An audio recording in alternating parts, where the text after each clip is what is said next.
Assalamualaikum warahmatullahi wabarakatuh.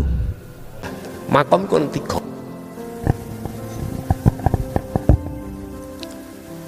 Muhadharah, mukasyafah.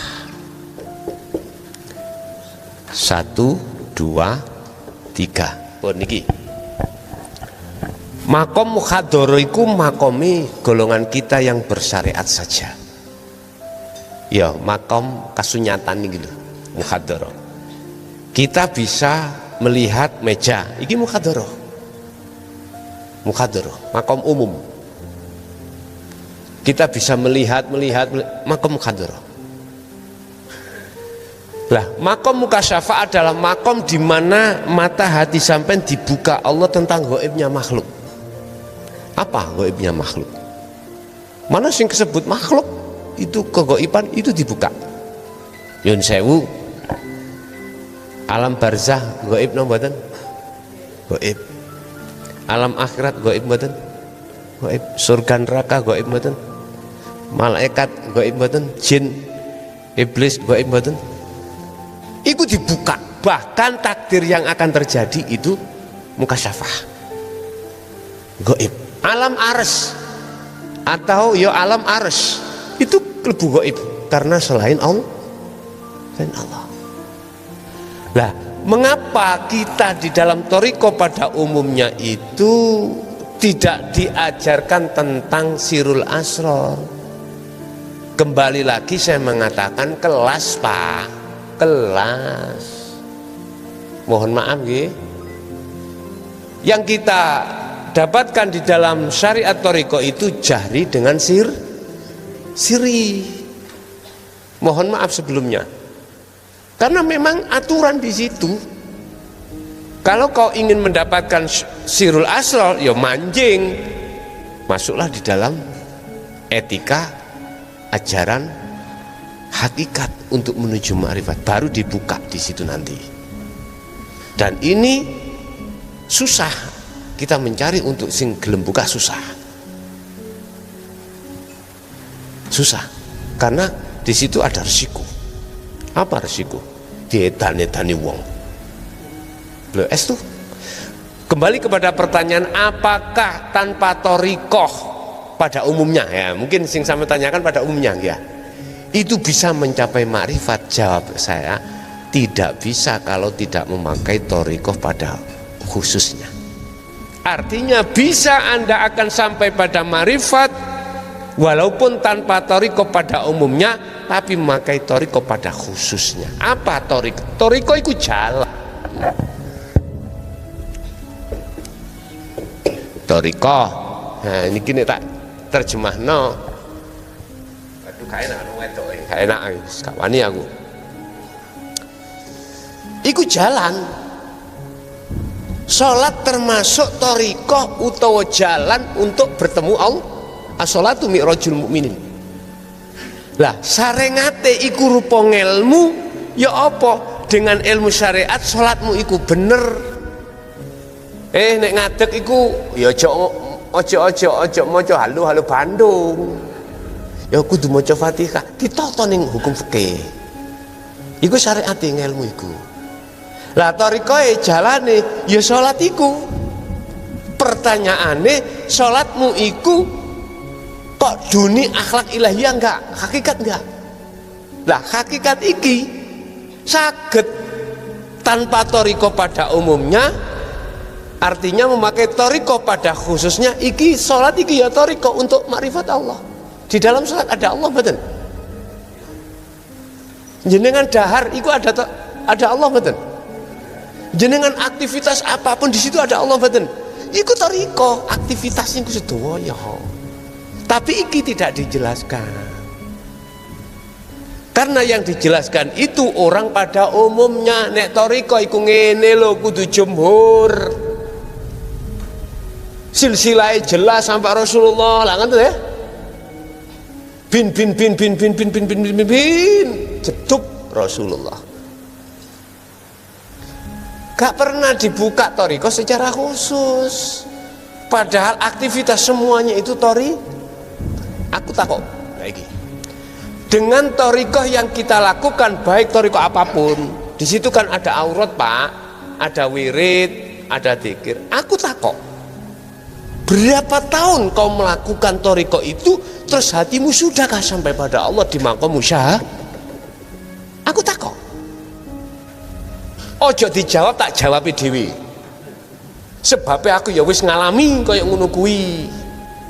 Nyun sewu, saya bisa mengatakan saya hanya masuk di dalam maqam mukasyafah. Mohon maaf. Ning kene ketemu kliwar-kliwere malaikat. Ya. Para roh-roh leluhur. Ning kene diketone surga lan neraka. Takdir yang akan terjadi. Tahun 2000 kula niki ahli penerawang togel. Jujur mawon. Lho estu. Ini ngomah niku nyun sewu tahun segitu niku omah iku gak ono sate tamu. Hanallah, rambut kula wis gondrong. Kuru pisan dadi pantes dadi dukun. Ngapunten Kang Kadah. Dolanan niki penuh karomah Pak, nyun sewu nggih, estu nyun karomah. Ben karomah. Lho mesti niki ana keplesete Pak. Lho nyun sewu lho ya. Ibaratnya nomor ngomongno 35 iku muncule pole 5 telu. Lho kepleset toh ngoten iki. Padahal apa sing tak terima iku 35 wedhus. Ya, lah kok diwalik dadi 5 telu. Jare sing topo, waduh keliru kuwalik. Ya nyun sewu. Niki nyun sewu. Jebule saya ada di mukasyafah enggak bisa ke musyahadah makrifat Allah karena sirul asr belum saya dapatkan. Jadi pertanyaannya itu bisa karena apa? Memakai thariqah khusus. Iki gak butuh silsilah sing bin sampai mboten betul. Karena apa? Kalau kau bisa datang pada Allah sendiri, mengapa kau memakai pelantar? Ingat, la syarikalak, Allah tidak pernah memakai pelantara. Aku sendiri, kata Allah, yang menyelesaikan semuanya. Oleh karena kita masih tertendensi dengan hukum syar'i, muncullah kalimat lantaran. Gak apa-apa karena ini hukum syariat, gak ada masalah. Apa iso aku tutup Presiden Jokowi nek gak melalui ajudan? Gak iso, kudu lewat gunung baru. Apa iso aku nang Allah gak melewati Rasul? Gak iso, kudu lewat Rasulullah dulu. Iku etika di dalam syariat. Tapi kalau Anda sudah memakai thariqah secara khusus, gak bergantung pada thariqah secara umum, maka di situ akan disebutkan inilah maksudilah syarikalak.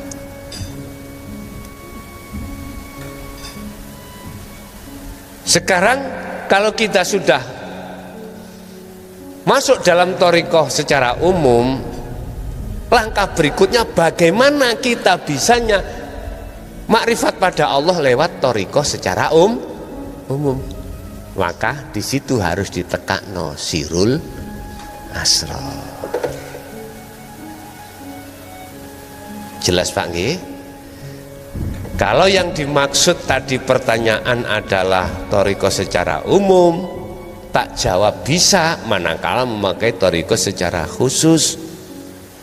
Sebab thariqah secara khusus itu menyebutkan semua apa fasilitas yang dihadapkan terhadap diri kita, itu disebut thariqah. Sing datang pada Allah itu roh apa jasad toh Pak? Ruh toh, ruh. Ketika kita berthariqah secara umum, wiritan dan sebagainya, Itu kan hati atau roh yang suluk nuju wusul nang Allah. Nek jasad kan ya sik panggah apa ta ya? Pancet lungguh imaman ya lungguh imaman. Tak ngono ta ya? Roh yang menghadap pada Allah. Lah, apakah Allah itu hanya kita wusuli hanya di dalam satu tempat toh? Dalam masjid atau dalam tempat majelis khusus? Lah mboten toh? Ning WC ana Gusti Allah mboten, Bu? Wonten nggih? Ana. Bu ndi ana Allah. Makanya kula sanjang semua aktivitas ikut thariqah jadikanlah jalan untuk bertemu Allah di situ. Loh, di situ ada musyahadah. Wis. Jadi mboten saged kula niki nek hanya berthariqah saja tanpa ada didikan hakikat sirul asrar nuju makrifat manjing ke musyahadah mboten saged. Tetep kula niki mumet nak nggone mukasyafah. Sampai dikatakan dalam hikam itu diibaratnya gini, saya itu seperti khimar sing ngumbetno sing apa ngumbetno iku lek mumetno gandum, gilingan gandum. Mriki lak gilingan gandum utawa jagung. Khimar iku diwenehi apa? Tali lah mumet ngeten to. Perlune mumetno iki. Engko dari sini muterine maneh lah ngoten nggih. Artinya apa? Iki kaya amalan sing nuju nang Allah. Iya. Oleh karena hatiku masih ada tendensi selain Allah, lumumet maneh nang dunya. Allahu Akbar niatmu apa? Kewajiban ya ben ora disiksa. Tujuannya apa? Ben aku dikasih pahala, ben aku dimasukno surga. Loh, tendensi toh. Berarti selain Allah itu kesebut dohir, kesebut dunya, kesebut makhluk. Berarti mumet maneh, wer lah ngoten nggih. Iki sanepan, asline sanepan. Sayyidina Athaillah memberikan sanepan. Lho, mestinya kita kudu jaduk nang nggone musyahadah iki. Kuncinya sirul asrar. Pertanyaan, kok di dalam thariqah kebanyakan gak dibuka sirul asrar? Ojo diseneni, memang mandeke ning kono. Mandeke ning kono. Apakah seluruhnya begitu? Kalau kesebut di situ tinggal mursyidnya aja. Kalau mursyidnya itu sudah sampai tingkatan ma'rifat Allah, aku yakin sirul asrar itu pasti akan diwejangkan sekalipun itu beberapa murid saja. Itu pasti. Wis jelas nggih? Jadi dari pertanyaan yang dimaksud thariqah umum tak jawab bisa, manakala dia itu memakai thariqah khusus. Kuncine ana nggone ajaran hakikat mek iku tok wis. Urusan thariqah sing model kaya apa monggo terserah. Wis satu. Nomor dua, apa mau masalah kholwat nggih. Kholwat apa mau? Apakah tujuan? Apa tujuan kholwat itu? Kholwat itu bisa kami sebut bahasa uzlah, zuhud, atau kholwat itu bahasa thariqah suluk. Apa tujuannya? Si salik ketika kholwat utawa suluk utawa meditasi utawa topo topo nggih. Tujuannya mek situ nuju musyahadah makrifat Allah. Lah sebelum sampai makrifat Allah, wusul nang Allah, otomatis nafi isbat. Apa? Pembersihan dhisik kotoran hati sangka dene perkara selain Allah dengan ritual dzikir yang diwejangkan itu. Niku tujuan daripada kholwat di situ. Dalam Al-Quran dikatakan itulah yakfur bitauhud, yakfur ati ngedoi perkara selain Allah, hati membersihkan perkara selain Allah, wa yu'min billah, dan hati menetapkan Allahnya. Artinya ruh itu kemusyahadah berlune bertemu Allah yang disebut wusul. Iku tujuannya kholwat. Lah kholwat itu apakah hukumnya wajib? Kalau saya katakan wajib. Inilah bentuk amal mang. Nek wis makrifat ilmu ditompo, diteruskan makrifat amal yang disebut kholwat atau uzlah atau zuhud. Rupane lak fal ya'mal amalan soleh niki. Tingkatannya syu'ar ain wahad. Ini proses-proses yang dialami setiap diri manusia sebelum dia dikatakan Allah sebagai kekasih. Jelas ya?